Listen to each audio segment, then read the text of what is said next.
大家好，歡迎嚟到腦 Best， 我係 Dr. Mark， 每期都會同大家分享一啲有趣嘅大腦科學研究。今日我哋要揭開一個驚人嘅現象，就係 TouchMod 點樣偷走我哋嘅語言能力。最新嘅 Functional MRI 嘅研究顯示咧，其實每日使用 TouchMod 超過28分鐘，就已經可能影響緊小朋友嘅語言發展。首先咧，科學數據話俾我哋聽啦，如果小朋友喺2歲之前咧用 TouchMod 用超時嘅話咧，其實佢大腦負責呢一個語言嘅發展嘅位置，叫做布洛卡區嘅一個灰質咧，就會下跌23%，非常明顯嘅。咁你可以想象下，就好似電腦嘅處理器過熱一樣啦，佢冇辦法 process 一啲好重要嘅資訊啦，咁其實佢冇辦法表達嘅。而另一個研究發現咧，原來玩一啲實際有按鈕嘅玩具咧，其實2個禮拜咧，其實小朋友個指尖嘅敏感度就已經會提升翻76%。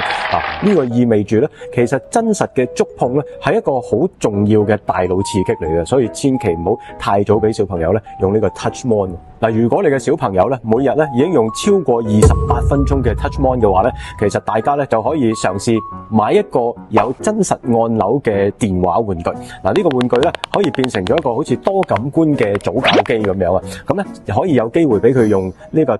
真實按鈕去刺激自己嘅指尖啦，同時咧亦都可以咧透過扮同佢傾電話而建立一啲語言嘅溝通嘅機會。咁即係話透過觸覺同埋聽覺咧，去令到喺早期嘅多感官教育入邊咧，提升佢大腦嘅多元刺激嘅。如果你中意我哋嘅影片，記得 comment、like and share， 訂閱腦 Best， 下次見啦，拜拜。